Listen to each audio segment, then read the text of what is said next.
Assalamualaikum warahmatullahi wabarakatuh. Alhamdulillah hamdan katsiran tayyiban mubarakan fi kama yuhibbu rabbuna wa yurda. Wassalatu wassalamu ala nabiyyina Muhammadin wa ala alihi wa ashabihi wa man tabi'ahum bi ihsanin ila yaumiddin, amma ba'd. Qala Allah tabaraka wa ta'ala, ya ayyuhalladzina amanu taqullaha haqqa tuqatih wa la tamutunna illa wa antum muslimun. Alhamdulillah. Apa kabar para pemirsa Ahsan TV dimanapun Anda berada? Senang sekali di hari ini, di setiap Sabtu pagi, kami menemani Anda dalam program kajian rutin bersama guru kita Al-Ustadz Abu Abdillah Syahrul Fatwa Hafizahullah Ta'ala.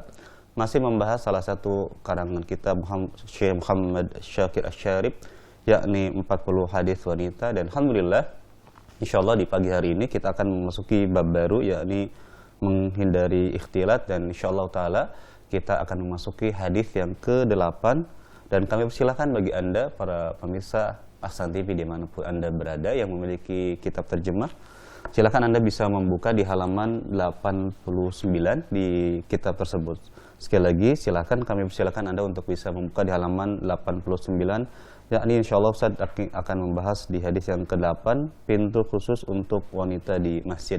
Dan kami juga nanti akan memberikan Anda kesempatan untuk bisa bergabung dalam segmen soal jawab. Jadi silakan Anda bertanya melalui interaktif melalui telepon, silakan nanti Anda bertanya kepada Ustadz, dan Anda juga kami persilakan untuk bisa bertanya melalui layanan pesan singkat. Insyaallah Ta'ala nanti kami akan bacakan pertanyaan Anda dan disimak jawaban-jawaban dari Ustadz. Untuk menyingkat waktu, kita sapa terlebih dahulu. Assalamualaikum warahmatullahi wabarakatuh. Waalaikumsalam warahmatullahi wabarakatuh. Gimana Ustadz kabar hari ini? Alhamdulillah baik ya. Insyaallah. Kami persilakan Ustaz untuk memulai pembahasan di pagi hari ini. Falyatafaddal masykuran. Bismillahirrahmanirrahim. Innal hamdalillah nahmaduhu wa nasta'inuhu wa nastaghfiruh wa na'udzu billahi min syururi anfusina wa min sayyiati a'malina. May yahdihillahu fala mudhillalah wa may yudlil fala hadiyalah. Asyhadu an la ilaha illallah wahdahu la syarikalah wa asyhadu anna Muhammadan abduhu wa rasuluhu la nabiyya ba'dah. Qala Allah tabaraka wa ta'ala, ya ayyuhalladzina amanu taqullaha haqqa tuqatih wa la tamutunna illa wa antum muslimun. Wa qala aidha, ya ayyuhan nasu taqu rabbakumul ladzi khalaqakum min nafsin wahidah wa khalaqa minha zawjaha wa batha minhuma rijalan katsiran wa nisaa'a wattaqullaha alladzi tasaaluna bihi wal arham innallaha kana 'alaikum raqiba. Fa inna asdaqal hadis kitabullah wa khairal hadi hadi Muhammadin sallallahu alaihi wasallam wa syarrul umuri muhdatsatuha fa inna kulla muhdatsatin bid'ah wa kulla bid'atin dolalah wa kulla dolalatin finnar. Saudara-saudariku, para pemirsa semuanya dimanapun Anda berada, alhamdulillah kita ucapkan rasa syukur kita untuk yang pertama dan utama ini, syukur kepada Allah Subhanahu wa Ta'ala atas segala nikmat yang telah Allah berikan kepada kita. Nikmat yang tidak terhitung, nikmat yang sangat banyak, yang menunjukkan kasih sayang Allah kepada para hamba-hambanya. Salawat dan salam juga tidak lupa kita sampaikan kepada Nabi kita, Nabi Muhammad Sallallahu Alaihi Wasallam, bersama para sahabatnya, kerabatnya, dan pengikutnya tetap setia mengikuti beliau hingga akhir zaman nanti. Saudara-saudariku yang dimuliakan Allah Subhanahu Wa Ta'ala, sebagaimana Islam menganjurkan wanita tinggal di rumah, dan Islam pun tidak melarang wanita keluar rumah, tapi dengan aturan-aturan yang ketat, maka ketika keluar rumah itu pasti akan ada interaksi dengan lawan jenis, yaitu laki-laki. Maka Islam pun tidak melupakan sisi ini, mengatur bagaimana agar wanita ketika keluar rumah tidak campur baur, tidak yang disebut dalam istilah agama ikhtilat. Ikhtilat, campur baur antara wanita dengan laki-laki. Setelah penulis menyelesaikan beberapa hadis, hadis ke-1 dan ke-7, tentang anjuran wanita di rumah, kemudian wanita boleh ke masjid, boleh keluar sesuai dengan hajat-hajat mereka. Maka hadis ke-8 ini masih ada hubungannya. Ketika wanita boleh keluar rumah, pastilah dia akan interaksi dengan lawan jenis. Entah untuk kebutuhannya, entah untuk sesuatu yang dibutuhkan. Nah, ketika ada interaksi laki-laki dan wanita, maka bagaimana syariat Islam menjaga agar wanita itu tidak campur baur dengan laki-laki, tidak berdesak-desakan, ya, tidak saling sentuh-sentuhan, sebagaimana fenomena yang kita lihat di zaman kita sekarang. Wanita dan laki-laki terkadang mereka berdesak-desakan, bercampur baur, tapi Islam sebagai agama yang mulia menjaga kehormatan wanita, di antaranya mengatur tentang masalah ikhtilat, campur baurnya laki-laki dan wanita. Hadis ke-8 dari 40 hadis yang ditulis oleh penulis, kita baca terlebih dahulu. Qala al-muallif rahimahullahu taala, babu takhsisin nisa bibabin fil masjidi. Bab mengkhususkan wanita dengan satu pintu di masjid. An-Nafi'in an Ibni Umar radhiyallahu anhuma qala Rasulullah sallallahu alaihi wasallam, "Lau tarakna hadzal baba lin-nisa'i," qala Nafi', "falam yadkhul minhu Ibnu Umar hatta mata." Dari Nafi', dari sahabat Ibnu Umar, semoga Allah meridai keduanya, dia berkata, Rasulullah sallallahu alaihi wasallam bersabda, andaikan kita tinggalkan, kita biarkan pintu ini untuk kaum wanita. Maka Nafi' berkata, Ibnu Umar tidaklah masuk dari pintu tersebut sampai beliau meninggal dunia. Hadis dikeluarkan Imam Abu Daud dan lain-lain, dan hadisnya adalah hadis yang sahih. Para pemirsa yang dimuliakan Allah Subhanahu wa taala, dahulu masjid Rasulullah itu di Madinah memiliki beberapa pintu. Dan setiap pintu bisa dimasuki oleh orang-orang yang akan sholat di sana. Baik dia laki-laki, baik dia wanita. Mereka bisa masuk dari pintu mana saja secara bersamaan, otomatis akan terjadi campur baur. Ketika pintu-pintu Masjid Nabawi dibebaskan, masuk siapapun, laki-laki atau wanita, maka akan terjadi campur baur. Kemudian Rasulullah SAW memberikan nasihat, memberikan masukan bagaimana kalau pintu yang ini kita khususkan untuk wanita. Ya. Bagaimana kalau pintu yang ini kita khususkan untuk wanita? Maka sejak saat itu kaum muslimin laki-laki tidak masuk dari pintu yang ditunjuk oleh Rasulullah Sallallahu Alaihi Wasallam. Ya. Jadi pintu yang diisyaratkan oleh Nabi khusus untuk kaum wanita melaksanakan sholat, masuknya dari sana, agar wanita tidak berdesak-desakan, tidak campur baur dengan kaum laki-laki. Sejak saat itulah sahabat yang mulia Ibnu Umar yang mendengar langsung dari Rasul, beliau tidak masuk dari pintu tersebut sampai beliau meninggal dunia. Kaum muslimin yang dimuliakan Allah SWT, hadis ini bagaimana Islam menjaga agar laki-laki dan wanita tidak campur baur. Terlebih lagi dalam masjid, tempat yang suci, tempat yang paling dicintai oleh Allah. Jangan sampai terjadi kemaksiatan di dalam masjid, tempat yang suci. Campur baurnya laki-laki dan wanita, mereka saling desak-desakan, saling bersentuhan satu sama lain. Maka Islam menjaga hal ini. Karena laki-laki dan wanita yang saling berdesak-desakan, saling bersentuhan, pastilah akan terjadi hal-hal yang tidak diinginkan. Ya. Pastilah akan ada gesekan-gesekan, magnet-magnet, sehingga menimbulkan fitnah satu sama lain. Dan itu terbukti. Terbukti.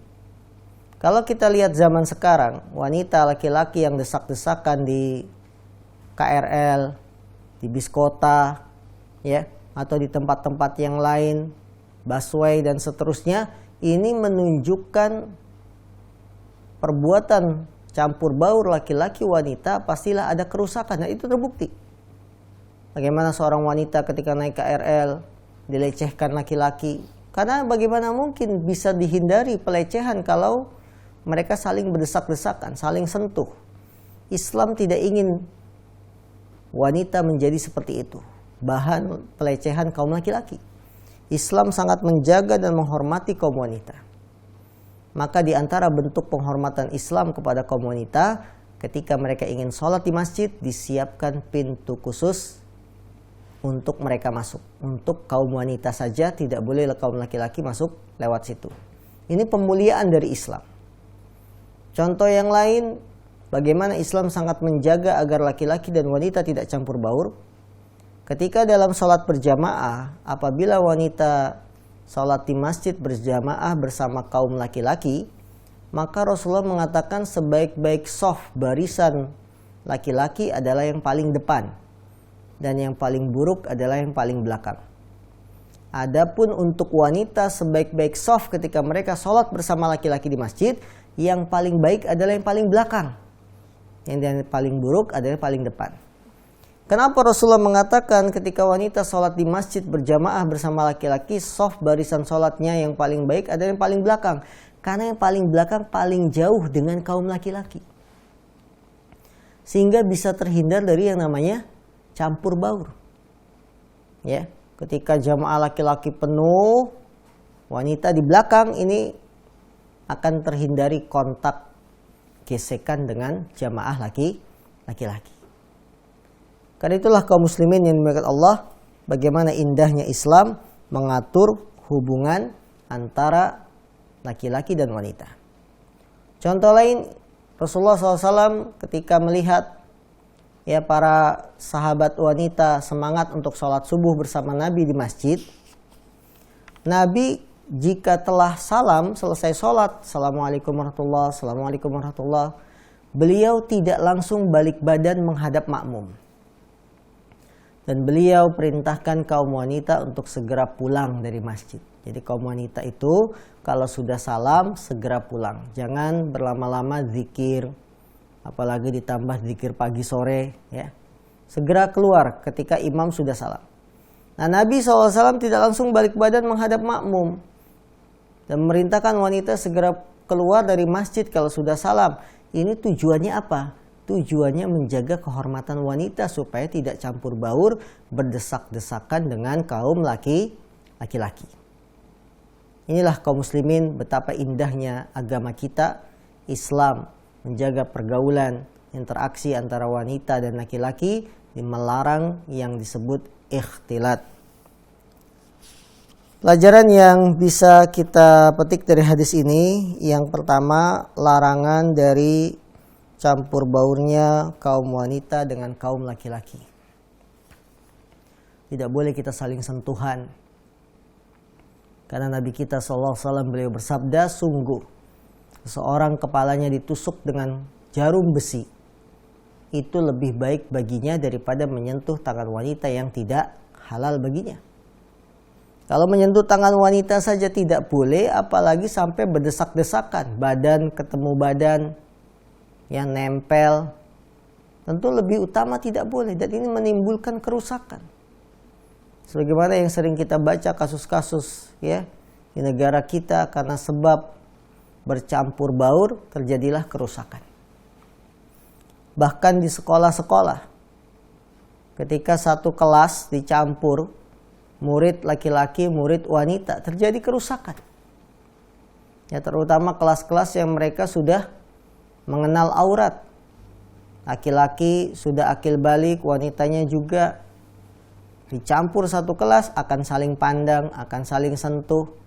Akhirnya terjadilah kerusakan. Islam tidak menginginkan para hambanya terkena musibah berupa kemaksiatan, kerusakan, hilangnya kehormatan, dan seterusnya. Kemudian pelajaran juga yang bisa kita petik dari hadis ini, anjuran untuk mengkhususkan satu pintu ya dari pintu-pintu masjid agar wanita bisa masuk dan keluar dari sana. Anjuran untuk mengkhususkan pintu khusus untuk kaum wanita masuk dan keluar sholat. Jadi kalau kita membuat masjid ya, siapkan pintu khusus untuk kaum wanita di sana sehingga tidak ada kaum laki-laki yang masuk dari pintu tersebut. Dan alhamdulillah apa yang dikatakan oleh Rasul, andaikan pintu ini kita khususkan untuk kaum wanita, niscaya akan lebih baik. Ternyata sejak saat itu diamalkan, dipraktekkan, pintu tersebut tidak dimasuki kaum laki-laki sampai hari ini. Bahwa Masjid Nabawi pintu masuk laki-laki, pintu masuk wanita berbeda. Ya, berbeda. Pintu masuk laki-laki, pintu masuk wanita itu berbeda. Bagi yang pernah berkunjung ke Masjid Nabawi di Madinah akan mengetahui bahwa ketika kita akan sholat di Masjid Nabawi, pintu laki-laki dan pintu wanita itu berbeda, tidak sama. Ya, ini karena Rasulullah menganjurkan agar tidak terjadi ikhtilat, campur baur. Nah, bagaimana kalau kita suami istri?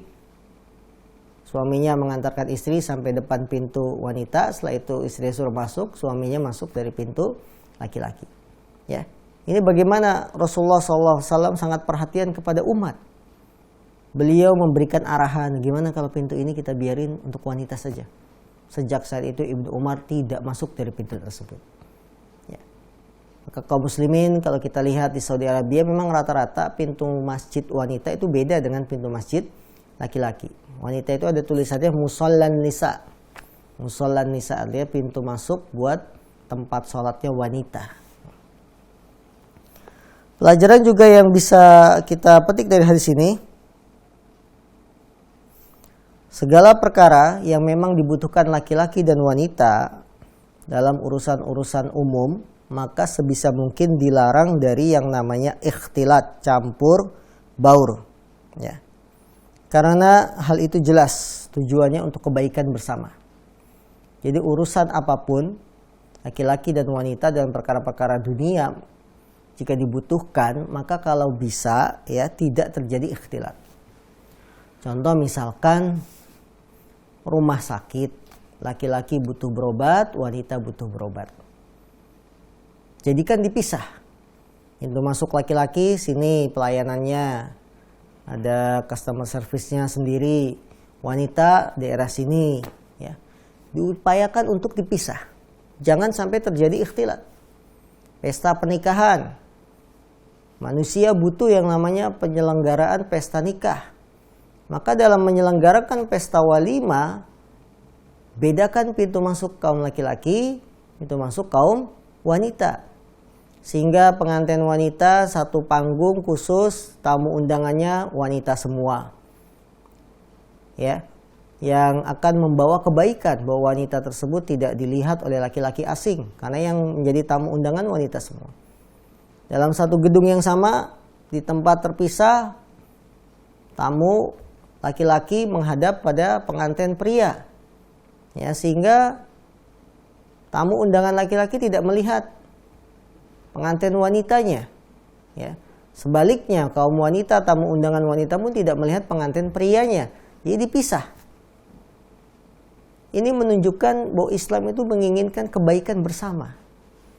Bagaimana hajat-hajat yang sifatnya umum, Islam tidak melarang, boleh. Orang hadir pernikahan boleh, orang mau ke rumah sakit boleh, kebutuhan yang lainnya boleh. Cuma diupayakan jangan sampai terjadi ikhtilat, campur baur. Bagaimana dengan kendaraan? Ya, fasilitas umum. Apakah itu kereta, apakah itu bis kota, atau di kita ada angkot, bisa kalau kita mau bertakwa kepada Allah Subhanahu wa taala. Di Saudi Arabia kalau ingin naik bis umum, ya, yang ada jamaah kaum laki-laki dan wanita, maka kaum laki-laki itu di belakang, kaum wanita di depan. Di depan, dipisah. Ya. Kalau dia suami istri, boleh satu kursi.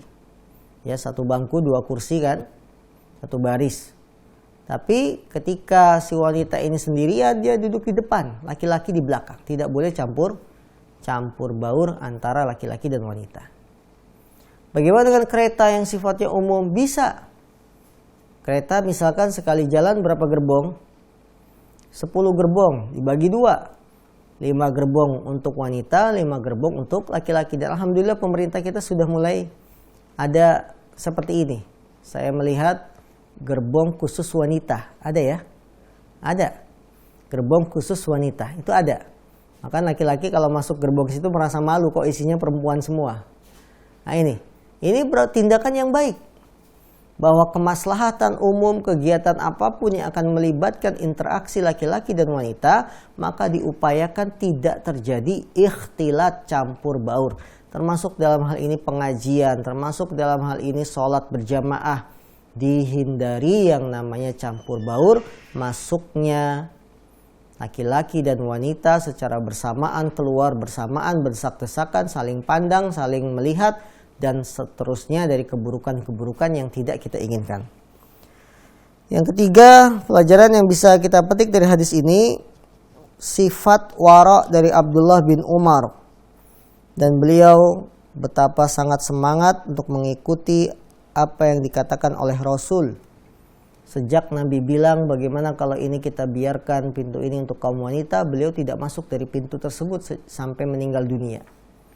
Ini menunjukkan sahabat Ibnu Umar punya semangat untuk selalu mengikuti apa yang dikatakan oleh Rasul. Waroknya dia, hati-hatinya dia.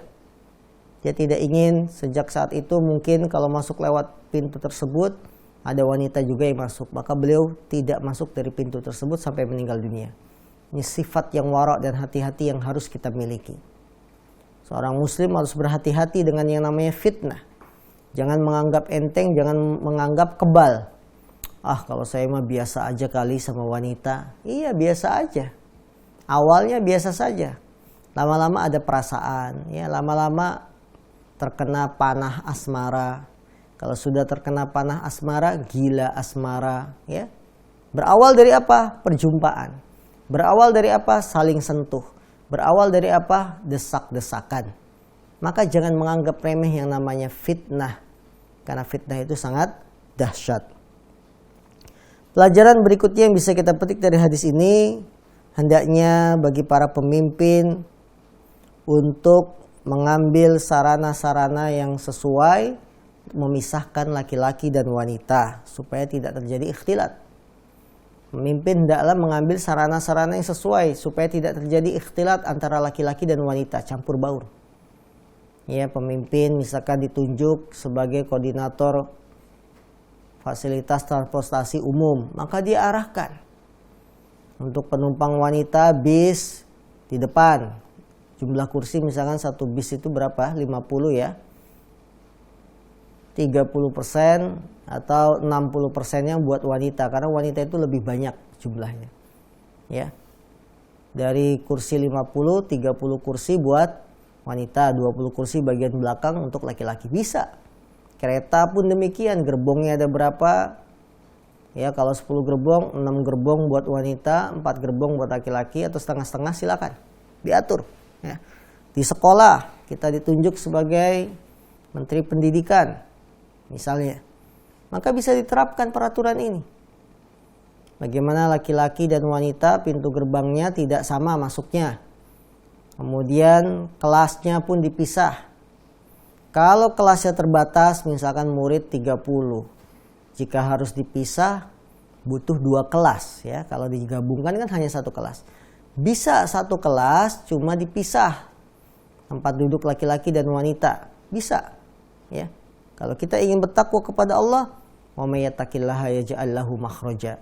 Barang siapa yang bertakwa kepada Allah, Allah akan jadikan pintu keluar, jalan keluar baginya. Kemudian pelajaran juga dari hadis ini, hendaknya bagi seorang pemimpin untuk mengarahkan rakyatnya dengan perkara yang bermanfaat bagi mereka. Ya, memberikan arahan, petunjuk, ya, supaya mereka dapat kebahagiaan dunia akhirat. Rasul tidak diam ketika melihat Masjid Nabawi, kok pintu semua masjid ini dimasuki laki-laki ya wanita, maka Nabi berpikiran, sudah, bagaimana kalau pintu ini kita biarkan untuk kaum wanita saja. Nanti diumumkan, kaum wanita masuknya dari pintu ini, tidak dari pintu yang lain. Sehingga ini akan memberi manfaat bagi masyarakat, selamat dari dosa.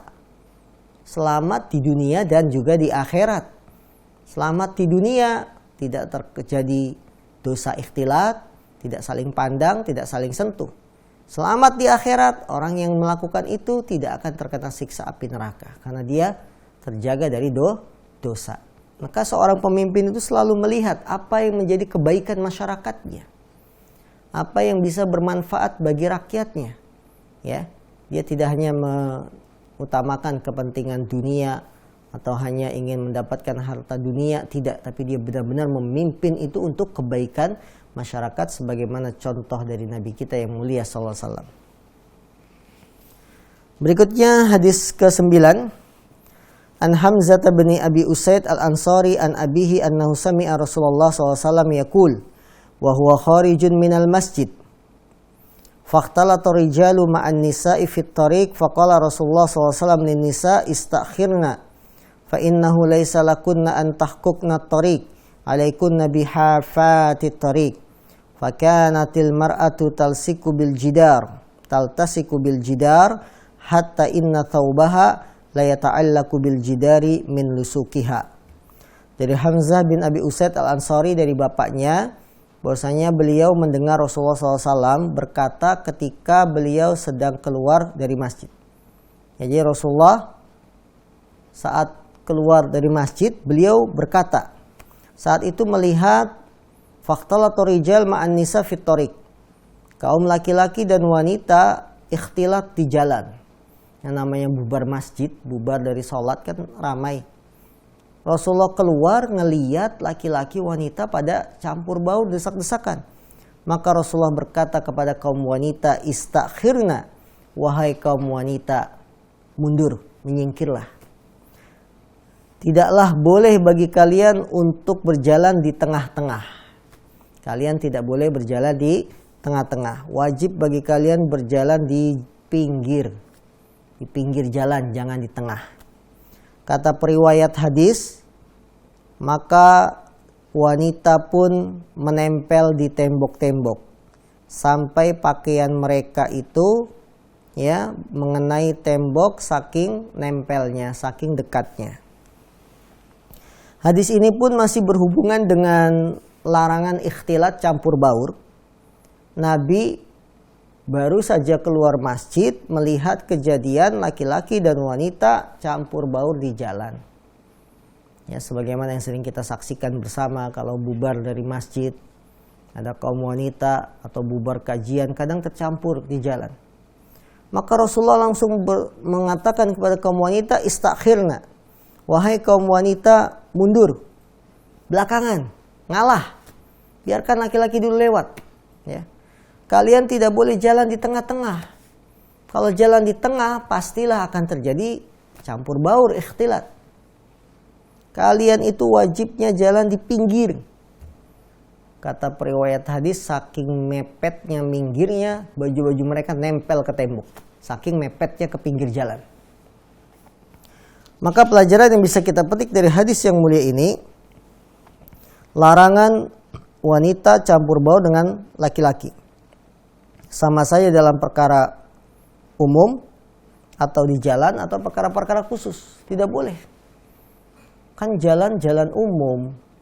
Masa ini buat wanita saja atau ini untuk laki-laki saja? Tidak. Ya. Walaupun itu adalah jalan umum, tetap diusahakan kaum wanita jangan sampai campur baur dengan laki-laki. Sampai kata Nabi, kalian itu wahai kaum wanita, hendaknya jalannya di pinggir. Ya, saking taatnya sama Rasul, wanita-wanita di zaman Nabi mereka nempel dengan dinding-dinding jalan. Saking ya, takutnya dengan perintah Rasul untuk tidak terjadi ikhtilat. Yang kedua, pelajaran yang bisa kita petik dari hadis ini, hendaklah bagi para pemimpin untuk selalu memperhatikan rakyatnya, memerintahkan mereka dengan perkara kebaikan, melarang dari perkara yang jelek. Ya. Pemimpin itu harus perhatian sama rakyat. Kalau ada perkara baik, perintahkan. Kalau ada perkara buruk, larang. Nabi keluar masjid ngelihat, ya, melihat terjadi campur baur laki-laki dengan wanita.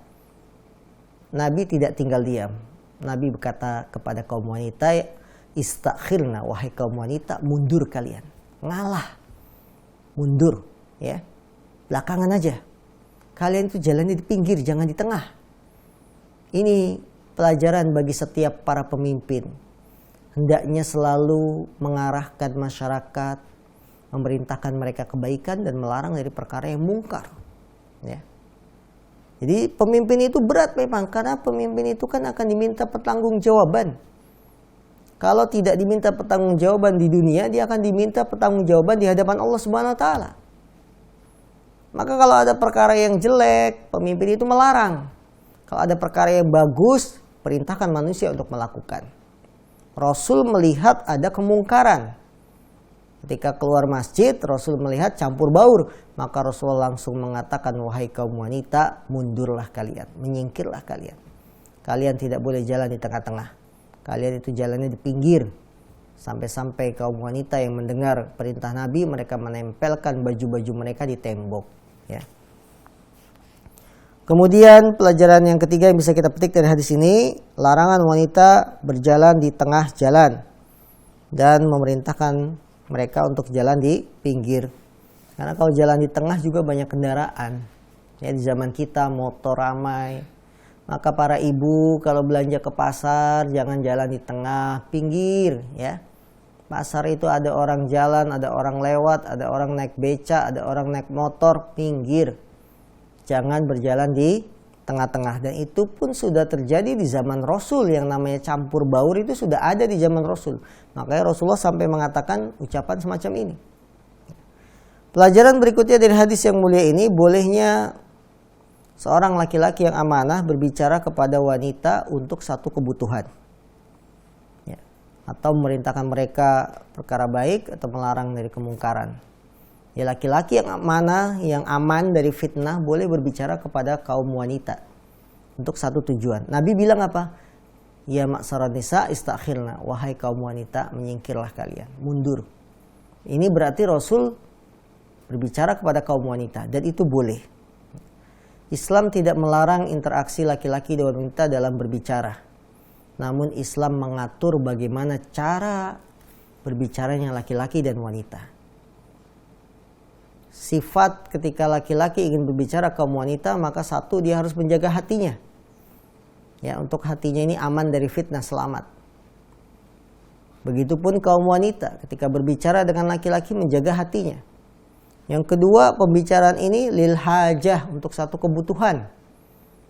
Bukan untuk bersenang ria, saling menggoda, saling bermesra-mesraan, tidak. Untuk satu kebutuhan. Ya. Jadi kalau ada kebutuhan laki-laki dan wanita interaksi, maka boleh. Contoh, dalam jual beli. Wanita ingin membeli barang, penjualnya laki-laki. Boleh nggak bilang berapa harganya? Boleh. Si laki-laki menjawab harganya sekian. Jadi untuk satu kebutuhan, yang di luar kebutuhan tidak boleh. Apa yang di luar kebutuhan? Misalnya saling menggoda. Ya. Bang, berapa harganya ini? 10.000. Abang kan ganteng, kasih diskon dong 3.000. Nah, itu yang lain. Itu sudah di luar kebutuhan. Akhirnya bolehlah Neng 3.000, tapi minta nomor teleponnya ya. Besok saya apel. Nah, itu sudah di luar kebutuhan. Jadi antara laki-laki dan wanita boleh berbicara, tapi sesuai kebutuhan. Yang ketiga, patokannya boleh berbicara laki-laki dan wanita tidak dengan suara yang dibuat-buat lembut, dibuat-buat mesra, dibuat-buat menggoda, apalagi wanita. Suaranya saja sudah halus, dibuat lembut, tambah halus. Ya. Ibarat nasi sudah jadi bubur, dibikin bubur lagi, udah hancur lah. Tambah lembut. Akan membuat kaum laki-laki hatinya jadi terpana, terikat. Karena itulah Allah SWT berfirman, "Fala takhda'na bil qaul fayatma'a alladzi fi qulubihim marad." Wahai kaum wanita, janganlah engkau merendahkan suara sehingga membuat orang-orang yang di dalam hatinya ada penyakit menjadi berkeinginan. Karena mendengar suara wanita yang indah, akhirnya berkeinginan berbuat buruk. Jadi ucapannya tidak dibuat-buat. Boleh laki-laki bicara sama wanita, wanita bicara sama laki-laki boleh. Tapi jangan dibuat-buat. Dibuat-buat mendayu, ngucapin salam saya sampai mendayu, ya. kemudian dibuat-buat, termasuk dalam hal ini tulisan. Ketika wanita bertanya pada ustadz, bertanya pada kaum laki-laki, nggak usah dibumbui dengan cik, cek apa itu, wik. Habis itu dikasih ikon lope sambil terbang. Ya, ini pembicaraan, tidak boleh. Ya. Kemudian pelajaran juga yang bisa kita petik dari hadis ini, penjelasan tentang betapa cepatnya wanita para sahabat untuk menjawab, melaksanakan seruan Nabi SAW, seruan syariat. Kaum wanita di zaman Nabi jika diperintahkan sesuatu mereka langsung cepat melaksanakan, ya, memenuhi apa yang diperintahkan. Nabi bilang, wahai kaum wanita, kamu nggak boleh jalan di tengah, langsung minggir semua. Saking minggirnya sampai mentok tembok, nempel bajunya. Ya, ini baru satu contoh. Contoh yang lain, sigapnya kaum wanita menanggapi perintah Rasul ketika turun ayat hijab, perintah pakai jilbab. Kaum wanita sangat cepat saat itu. Sampai tirai-tirai penutup rumah ditarik buat jadi apa? Jilbab. Allahu Akbar. Mereka tidak menunggu-nunggu, panas. Ini kan musim panas, Saudi Arabia kalau panas banget. Tapi mereka langsung turunkan tirai-tirai hodeng-hodeng mereka untuk dijadikan apa? Jilbab. Saking cepatnya melaksanakan apa yang diperintahkan oleh Rasul Shallallahu Alaihi Wasallam. Hadis ini juga memberikan pelajaran pada kita bahwa pakaian busana kaum wanita di zaman sahabat, di zaman Nabi ketika keluar adalah baju yang lebar, yang luas. Kalau baju wanita di zaman Nabi itu mepet-mepet, ketat-ketat, nggak mungkin bajunya bisa nempel ke tembok. Tapi saking lebarnya, ketika disuruh minggir, bajunya langsung nyentuh tembok. Nah, begitulah demikian hendaknya wanita muslimah dalam berbusana. Mereka memakai busana yang luas, karena syarat busana muslimah ada di antaranya adalah busana yang dipakai, baju yang dipakai itu yang luas, tidak ketat, yang lebar. Karena ketat itu akan membentuk lekuk tubuh. Kalau lekuk tubuh sudah terbentuk akan terlihat oleh kaum laki-laki dan ini berbahaya. Maka kaum wanita muslimah yang dimuliakan Allah SWT, perhatikanlah hal ini. Tata cara kita berbusana ketika keluar rumah, contohlah para wanita sahabat di zaman Rasul SAW. Allahu ta'ala a'lam. Baik, jazakallahu khairan wa barakallahu fiik. Yang tadi dijelaskan oleh Ustaz di hadis yang ke-8 dan di hadis yang ke-9. Maka kami berikan kesempatan bagi Anda para pemirsa Ahsan TV untuk bisa bergabung dalam segmen soal jawab. Kami persilakan nanti Anda untuk bisa bergabung. Bagi yang ingin bertanya langsung pada Ustadz, silakan nanti menghubungi kami di nomor 021 89011603. Sedangkan bagi Anda yang ingin bertanya melalui layanan pesan singkat, silakan Anda bisa mengirimkan pertanyaan di nomor 08 1314455557. Alhamdulillah sudah ada beberapa pertanyaan sudah masuk. Insyaallah nanti kami akan bacakan setelah jeda berikut ini insyaallah.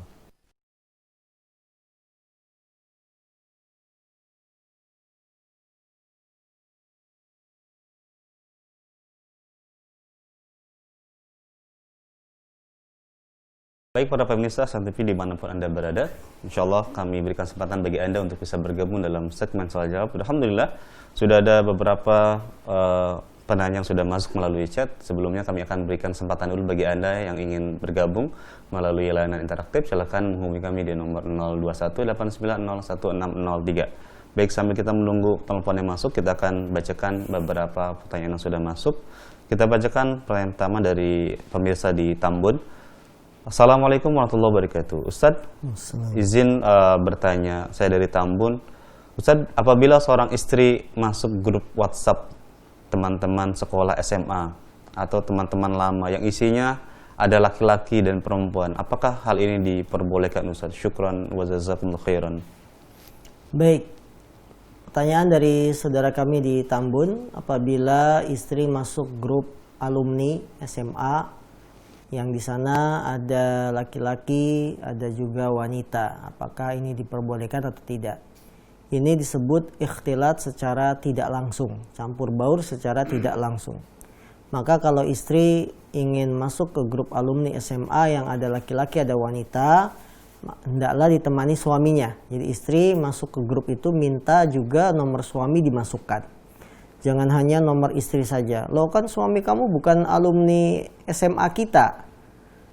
Bicarakan baik-baik kepada admin grup bahwa ini demi menghindari yang namanya ikhtilat. Pembicaraan-pembicaraan yang ngalor ngidul, tidak jelas ya. Apalagi kalau nanti istri kita kurang bertakwa kepada Allah, dia bisa berbincang-bincang dengan teman lamanya SMA laki-laki. Tapi kalau ada suaminya, hal ini bisa dicegah, bisa dihindari. Kalau kita tidak bisa memasukkan nomor suami dalam grup alumni SMA ini, alumni SMA istri, maka istri tidak usah bergabung dengan grup alumni tersebut karena di dalamnya terdapat kemungkaran. Ya, kita masuk itu sama saja kita bercampur baur. Karena itulah para admin grup ya, baik grup WA dan lainnya, apabila ingin menyatukan satu grup ada wanita dan laki-laki, hendaklah yang masuk di sana adalah para wanita yang bersama suaminya. Ya. Misalkan grup panitia kajian, ada panitia kajian akhwat, panitia kajian ikhwan, ingin masuk menjadi satu grup, maka laki-laki harus bersama istrinya, ya, atau minimal istri itu bersama suaminya. Kalau bisa dipisah itu lebih baik. Panitia akhwat satu grup tersendiri, panitia laki-laki satu grup tersendiri. Nah, Allah alam. Khairan atas pertanyaan dari pemirsa di Tambun, itulah jawaban yang disampaikan oleh Ustadz. Kita bacakan berikutnya Ustadz, pertanyaan dari hamba Allah di Cikarang. Ustadz, anak-anak sering berangkat ke masjid saat iqomah. Alasannya karena sebelum sholat banyak akhwat yang hendak sholat sering berkumpul di jalan menuju masjid hingga dia malu. Baik atau tidak hal seperti ini Ustadz? Mohon penjelasannya. Baik, pada asalnya kita diperintahkan untuk mendatangi sholat pada awal waktunya, ya, agar kita mendapati keutamaan. Setelah adzan kita sholat di rumah, sholat sunnah, kemudian segera berangkat supaya mendapati waktu-waktu mustajab. Antara adzan dan iqomat, di sana ada waktu mustajab untuk berdoa, waktu dikabulkannya doa. Akan tapi anak kita berangkatnya itu mepet-mepet qomat atau bahkan sudah qomat baru berangkat, karena ada kaum wanita yang duduk-duduk ya, sehingga kita malu. Kita katakan kepada anak laki-laki kita bahwa seharusnya kaum wanita itulah yang dinasehati, bukan kitanya yang malah mengalah sampai sudah qomat baru berangkat. Ini akan mengakibatkan kita mendatangi sholat dalam keadaan tergesa-gesa. Padahal Rasulullah mengatakan alaikum bis sakinah, wajib bagi kalian untuk sakinah ketika berangkat ke masjid, untuk tenang, tidak terburu-buru. Karena itu kaum muslimin dimuliakan Allah SWT, ajarkan pada anak kita untuk menegakkan amar ma'ruf nahi mungkar. Wanita-wanita itulah yang duduk-duduk dinasehati. Ini waktunya sholat, pulang ke rumah sholat, jangan nongkrong-nongkrong, duduk-duduk di sekitar jalan menuju masjid. Nah, Jazakallahu khairan atas jawaban Ustaz dari pemirsa di Cikarang. Kami berikan kesempatan bagi Anda yang ingin bergabung melalui layanan interaktif, silahkan menghubungi kami di nomor 021 89011603. Berikutnya kita akan bacakan pertanyaan berikutnya dari Iwan di Telaga Pesona. Assalamualaikum warahmatullahi wabarakatuh. Ustadz, saya seorang pekerja perbaikan rumah atau buruh bangunan. Saya sering bekerja di bagian dalam rumah. Di dalam rumah hanya ada istri dan anak kecil pemilik rumah. Dan pekerjaan saya membutuhkan waktu yang lama. Dengan waktu bekerja yang cukup lama itu, secara tidak langsung, saya berinteraksi dengan pemilik rumah, dalam kurung wanita. Pertanyaannya adalah, apakah saya berdosa dalam hal ini Ustadz? Mohon nasihatnya. Jazakumullahu khairan. baik, memang ini permasalahan yang sering terjadi. Kita sebagai buruh atau apa ya yang ingin bekerja di sebuah rumah, baik reservasi atau perbaikan, renovasi, bangunan dan lain-lain. Ternyata pemilik rumahnya hanya ada seorang istrinya dengan anaknya, suaminya bekerja. Ya, apakah dilarang di sana ketika terjadi interaksi? Nah, di sini harus kita perhatikan. Untuk Anda dikatakan berdosa, tidak berdosa karena kita bukan sebabnya. Namun akan berdosa kalau kita akan curi-curi kesempatan. Ya, berbicara dengan pemilik rumah, istri ini dengan apa? Dengan lembut, dengan menggoda, itu berdosa. Karena itulah selayaknya kita menjaga diri ketika bekerja di rumah hanya ada pemilik rumah dan itu pun istrinya. Istri yang baik tentu dia akan keluar sementara waktu agar si tukang bisa bekerja leluasa di dalam rumah. Ya, terlebih lagi waktu pekerjaannya membutuhkan waktu yang lama sampai sore hari. Maka istri bisa bermain ke rumah tetangganya yang sama-sama suaminya kerja. Dia bisa bermain dulu untuk menghindari kontak fitnah. Nanti kalau tukangnya perlu apa-apa tinggal ditunjukkan saya ada di rumah ini. Ya, itu lebih aman seperti itu daripada istri tetap di dalam rumah sementara ada laki-laki tukang bekerja. Ini tentu tidak nyaman. Ya, tidak nyaman. Kecuali kalau kerjanya hanya di halaman bikin parkiran mobil, istrinya di dalam rumah, itu tidak ada masalah karena tidak ada kontak.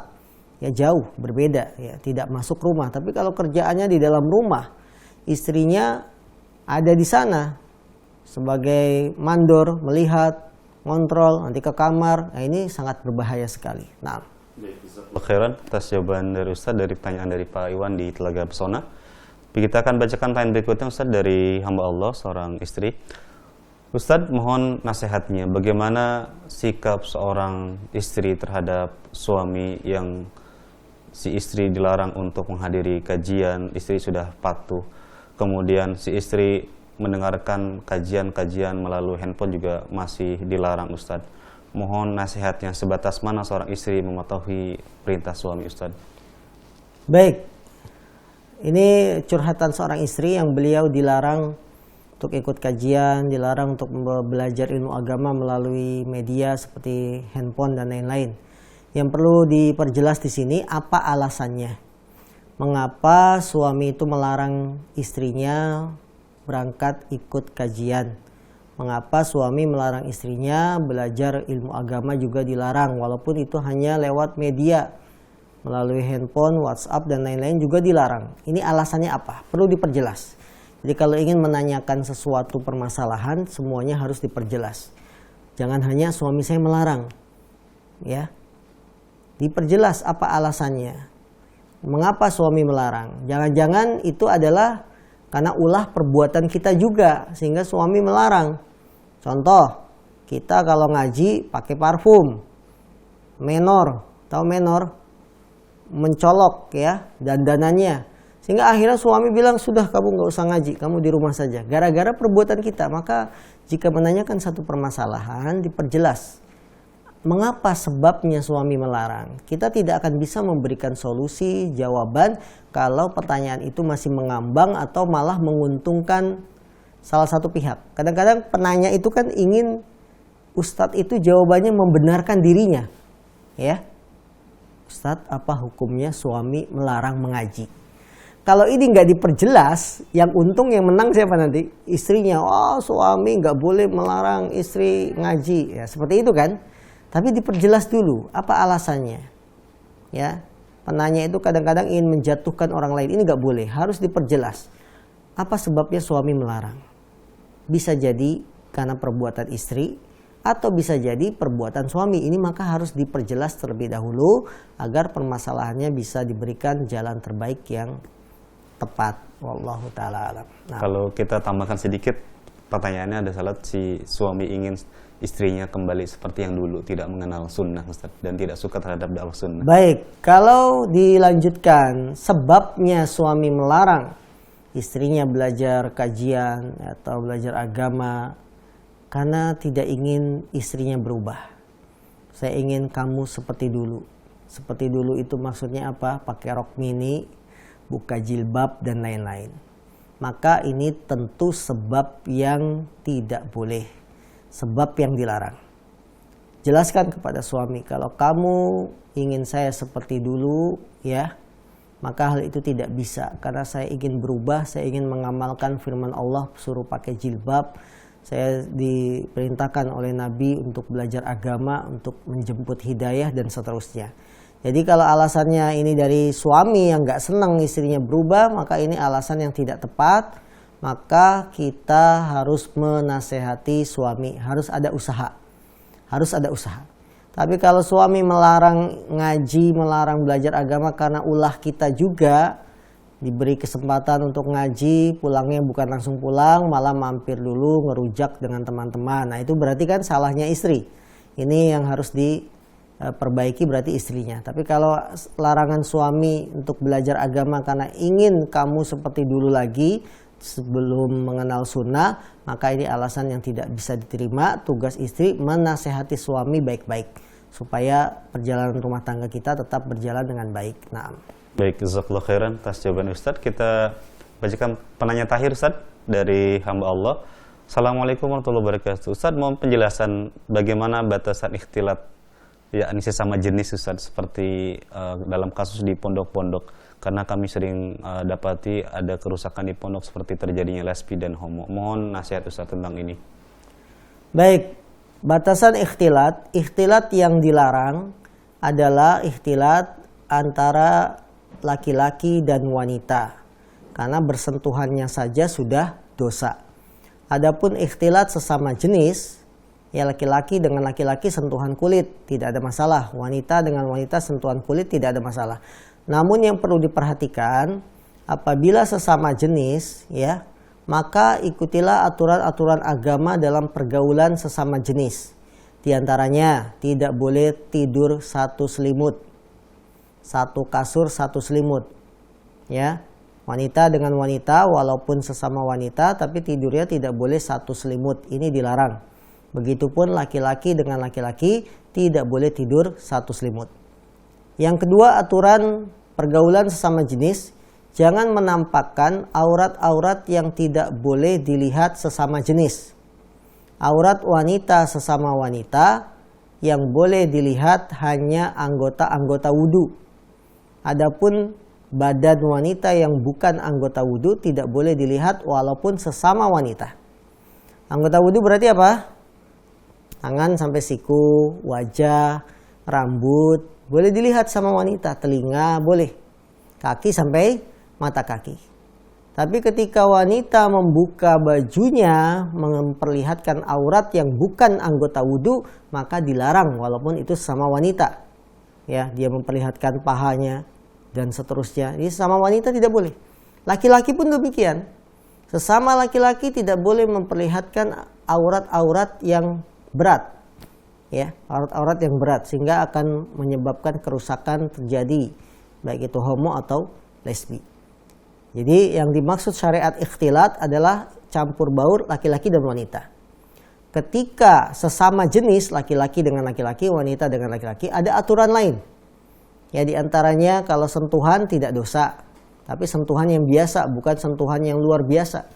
Maka laki-laki ketika mijit laki-laki ya mijit, jangan ada sentuhan-sentuhan yang di luar makna mijit.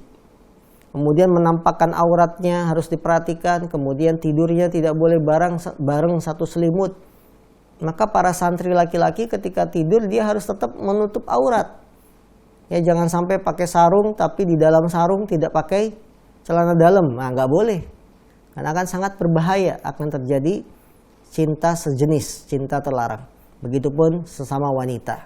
Ini aturan-aturan yang harus diperhatikan ketika pergaulan sesama jenis. Nah, baik, jazakallahu khairan wa barakallahu fiik. Pertanyaan tadi ada sebagai terakhir di kesempatan pagi hari ini, maka kami ucapkan jazakumullahu khairan pada Ustadz yang tadi telah memberikan faedah ilmu kepada kita semua dan telah memberikan jawaban dari pertanyaan yang sudah Anda sampaikan. Sekali lagi, mohon maaf jika ada beberapa pertanyaan yang sudah masuk belum kami bacakan karena memang keterbatasan waktu kita di hari ini. Dan kami ucapkan sekali lagi jazakumullahu khairan pada Ustadz. Mudah-mudahan apa yang disampaikan oleh beliau bisa kita pahami dan bisa kita amalkan dalam kehidupan sehari-hari. Kami atas nama kru yang bertugas pada hari ini, mohon maaf jika ada kekurangan, dan kita tutup majelis ini dengan doa kafaratul majelis. Subhanakallahumma wa bihamdika asyhadu an la ilaha illa anta astaghfiruka wa atubu ilaik. Assalamualaikum warahmatullahi wabarakatuh.